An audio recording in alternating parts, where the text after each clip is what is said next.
ஆத்ம நண்பர்கள் அனைவருக்கும் அன்பான வணக்கம். நம்முடைய ஆத்மஞான மையம் யூடியூப் சேனல்ல தொடர்ந்து நம்ம பலன் தரும் பதிகங்கள் அப்படிங்கிற ஒரு தலைப்புல நிறையவே நல்ல விஷயங்களை சிந்தனை பண்ணி வருகிறோம். அந்த வகையில இன்னைக்கு நம்ம பார்க்கக்கூடியது செவ்வாதோஷம் இருக்கிறவங்க, கடுமையான செவ்வாதோஷத்தால பாதிக்கப்பட்டு இருக்கிறோம் அப்படிங்கிறவங்களுக்கெல்லாம் ஒரு எளிமையான அழகான வழிபாடை பத்தி தான் இன்னைக்கு ஒரு பலன் தரும் பதிகத்தை உங்களுக்கு நான் சொல்ல போறேன். வாங்க பதிவுக்குள்ள போலாம்.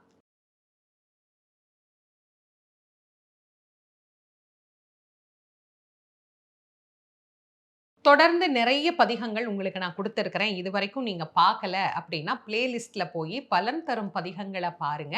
எவ்வளவு பதிகங்கள் நம்ம குடுத்திருக்கிறோம். நெறைய விஷயங்களுக்கு குடுத்திருக்கிறோம். இதுல நெறைய பேர் கேட்கிற ஒண்ணு என்னன்னா, செவ்வா தோஷத்தால நாங்க ரொம்ப சிரமப்படுறோமா? கல்யாண தடை அப்படிங்கிறது ஏற்படுகிறது. வாழ்க்கையில ஒரு நிம்மதியே இல்ல. செவ்வா தோஷம்னாலே ஜாதகம் யாரும் வாங்க மாட்டேங்கிறாங்க. இந்த மாதிரி நிறைய பேரு ரொம்ப நாளா கேட்டுக்கிட்டே இருந்தீங்க. இன்னைக்கு அதுக்கான ஒரு பதில தான் உங்களுக்கு இந்த பதிவின் மூலமா குடுக்கணும் அப்படின்னு நினைக்கிறேன். இந்த தோஷங்கள் அப்படின்னு நம்ம சொல்ற போதே, அதுல ஒரு கடுமையான தோஷமாக செவ்வாய் தோஷத்தை எடுத்துக்கிறாங்க. அது அப்படி நாம நினைக்கவே வேண்டாம். செவ்வாய் தோஷம் இருக்கிற ஜாதகத்துக்கு அதே மாதிரி இன்னொரு செவ்வாய் தோஷம் இருக்கிற ஜாதகத்துக்காரவங்களே கல்யாணம் பண்ணி வைக்கலாம். அப்படிங்கிற ஒரு வழிமுறை இருக்கிற போது கூட, பலருக்கும் அதுல ஒரு பெரிய குழப்பம், பலருக்கும் அதுல ஒரு சிக்கல். அதனால் ஏற்படக்கூடிய பிரச்சனைகள், இன்னொன்னு செவ்வாய் கிரகத்தினால் இரத்தத்திலும், உடலிலும் ஏற்படக்கூடிய மாறுதல்கள், நோய்களினால் ஏற்படக்கூடிய அவஸ்தைகள், இது எல்லாத்துக்குமே செவ்வாய் தோஷம், செவ்வாய் திசை அப்படிங்கிறது காரணமாக அமைஞ்சிருக்கு அப்படின்னு நாம நிறையவே பார்க்குறோம், படிக்கிறோம், கேட்கிறோம், வாழ்க்கையில அனுபவிக்கிறோம். இதுக்கு ஒரு விமோச்சனமான ஒரு தலம் எங்க இருக்கு? நோய்களால நாங்க ரொம்ப அவஸ்தைப்படுறோம். அல்லது வாழ்க்கையில நடக்கக்கூடிய பல பிரச்சனைகளுக்கு இதுதான் காரணமா இருக்கு அப்படின்னீங்கன்னா, இன்னைக்கு இந்த பதிவு உங்களுக்கு நல்லது தர கடவுள் உங்க கண்ணுல காட்டியிருக்கிறாரு அப்படின்னு நீங்க நெனச்சுக்கோங்க. இன்னைக்கு நான் உங்களுக்கு சொல்லப் போற இந்த திருத்தலம் எது அப்படின்னா, எல்லாருக்குமே தெரிஞ்சிருக்கக்கூடிய திருத்தலம். சீர்காழிக்கு பக்கத்துல இருக்கக்கூடிய வைத்தீஸ்வரன் கோயில் அப்படின்னு சொல்லக்கூடிய அழகான ஒரு திருத்தலம் தான். இறைவன் சிவபெருமான் சகல ரூபங்களிலேயும் நமக்கு வந்து அருள் புரியக்கூடிய தெய்வம் அப்படிங்கிறது எல்லாருக்குமே தெரிஞ்ச ஒரு விஷயம்தான். அதுல ஒண்ணு, இறைவனே வைத்தியநாதனாக எழுந்தருளி அருள் புரியக்கூடிய ஒரு அற்புதமான திருத்தலம் எது அப்படின்னு கேட்டா, அது இந்த வைத்தீஸ்வரன் கோயில் அப்படின்னு தான் சொல்லணும். சுவாமிக்கே பேர் என்ன? வைத்தியநாத சுவாமி அப்படின்னு பேரு. இந்த வைத்தியநாதருக்கு துணையாக அங்க ஒரு அம்மா இருக்கிறா. அந்த அம்மாக்கு பேர் என்ன? தையல் நாயகி அப்படின்னு பேரு. ஏன் சுவாமிக்கும், அம்பாளுக்கும் இந்த பேர் வந்தது? பல பேரினுடைய நோயை போக்கியவர் இறைவன். அந்த வரலாற சொல்லணும்னா நெறைய நேரம் ஆகும். நெறைய வரலாறு அதுக்கு இருக்கு. ஆனா இன்னைக்கு நம்ம பேசுற செவ்வாய் தோஷத்த ஒட்டியே நான் உங்களுக்கு சொல்லணும் அப்படின்னா, செவ்வாய் கிரகத்திற்கு ஏற்பட்ட நோய் நீங்குவதற்கு இங்கு வந்து இந்த சிவபெருமானை செவ்வாய் கிரகம் வழிபாடு செய்கின்றார். கிரகங்களுக்கு மட்டும் பிரச்சனை வராதுன்னு நீங்க நினைக்கவே நினைக்காதீங்க. கிரகங்கள் தான் நமக்கு பிரச்சனை குடுக்குதுன்னு நெனச்சா, அந்த கிரகங்களுக்கும் பிரச்சனை வரும் அப்படிங்கிறது தான் உண்மை. அவர்களுக்கு பிரச்சனை வரும்போது அவங்க எங்க போவாங்க? சிவபெருமான்ட்ட தான் போவாங்க. அப்படி சிவபெருமானை நாடி, தேடி, ஓடி வந்து செவ்வாய் கிரகம் இங்கு வந்து வழிபட்டு, அவருக்கு ஏற்பட்ட நோய போக்குறதுக்கு அம்பாளே தைல மருந்தெல்லாம் தயார் பண்ணி, அந்த நோயை போக்கிய நாயகி, இப்போ தையல் நாயகி அப்படின்னு அழைக்கப்படக்கூடிய ரூபத்துல, தாயாரும் சுவாமி வைத்தியநாத பெருமானாகவும் இங்கே எழுந்தருளி அருள் புரிகின்றார். சரி. சிவபெருமானுக்கு விசேஷமான திருத்தலம் அப்படின்னு ஒரு சிறப்பு. செவ்வாய் வந்து இங்கு மிக மிக சிறப்பு பெற்ற திருத்தலம். அதனால தான் நவக்கிரக தலங்களிலேயே 9 தலங்கள் சொல்றோம் இல்லையா? அதுல செவ்வாய்க்கு பரிகாரமான திருத்தலம் அப்படின்னு சொல்லக்கூடியதும் இந்த வைத்தீஸ்வரன் கோவில் தான். அது மட்டுமல்ல, இங்க முருகன் ரொம்ப ரொம்ப செல்ல மகனாக இங்கே எழுந்தருளி அருள் புரிகின்றார். எப்பயுமே குடும்பத்துல கடைசி பிள்ளை அப்பா, அம்மாவுக்கு ரொம்ப செல்லமான பிள்ளையா இருப்பாங்க இல்லையா? அது மாதிரி தான் சிவ குடும்பத்துல கடைசி குழந்தையாகிய முருகன் இங்க ரொம்ப ரொம்ப செல்லமான குழந்தை. பேரும் அப்படிதான். செல்வமுத்து குமாரசுவாமி அப்படிங்கிற திருப்பெயரோடு முருகன் இங்கே செல்ல மகனாக எழுந்தருளி அருள் புரிகின்றார். முருகன் செவ்வாய்க்கு விமோச்சனத்தை ஏற்படுத்தி தரக்கூடிய கடவுள். பொதுவாவே கல்யாணம் ஆகல, செவ்வாய் தோஷம் இருக்குன்னா முருக வழிபாடும் செய்யலாம். அப்போ முருகனுக்கும் பிரீத்தியான திருத்தலம் அப்படிங்கிறதுனால, இந்த திருத்தலம் எவ்வளவு சிறப்புக்குரிய திருத்தலம் அப்படின்னு பாருங்க. இன்னைக்கு தான் இதற்கு பெயரு வைத்தீஸ்வரன் கோயில். ஆனால் இதற்கு புராண பெயர் அப்படின்னு ஒண்ணு இருக்கு. திருப்புள்ளிருக்கு வேலூர் அப்படிங்கிறது தான் இந்த ஊருக்கான பழைய பெயர். திரு அப்படிங்கிறது மரியாதைக்காக சொல்லப்படக்கூடியது.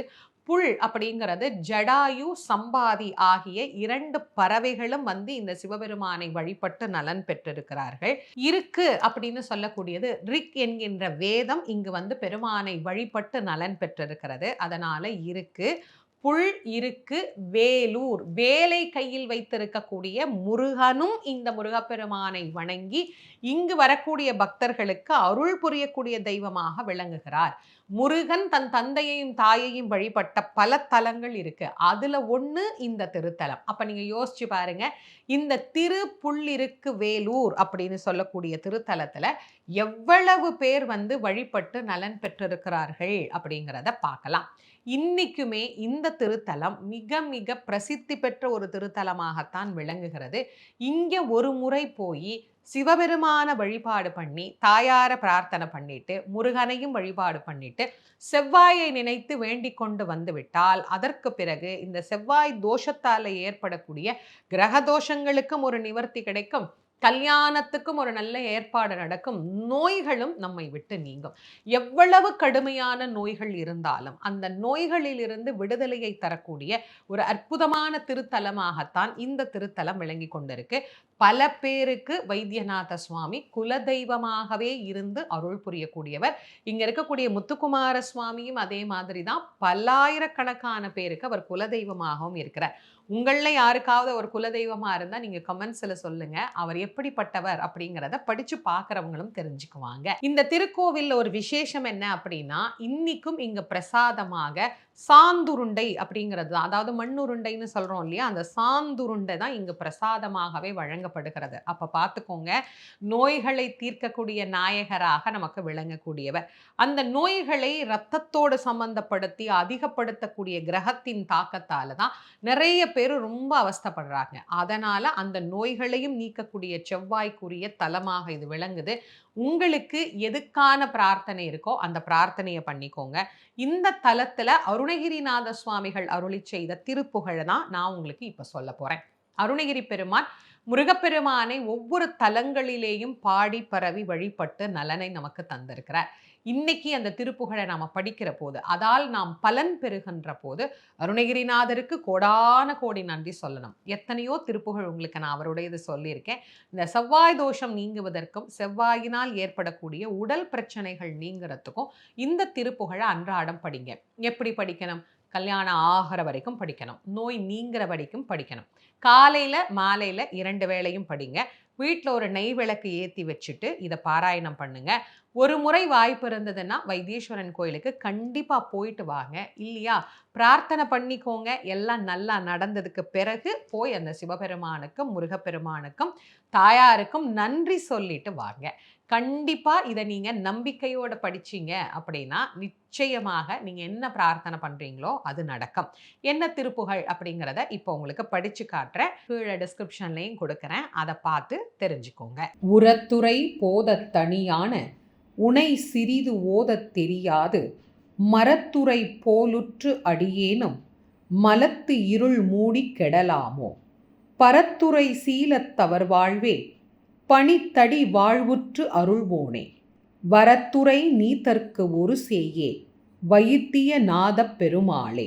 இந்த பதிவை உங்களுக்கு தெரிந்த நண்பர்கள், உற்றார் உறவினர்கள், யாருக்காவது செவ்வாய் தோஷம் இருக்கு, கல்யாணம் தள்ளி போகுது, இல்லைன்னா நோய் இருக்கு, கடுமையான நோயிலிருந்து எப்படி விடுதலை அடைகிறதுன்னு தெரியல, இப்படின்னு யாராவது தெரிஞ்சவங்க சொல்லிட்டு இருந்தாங்கன்னா அவங்களுக்கும் இந்த பதிவை ஷேர் பண்ணுங்க.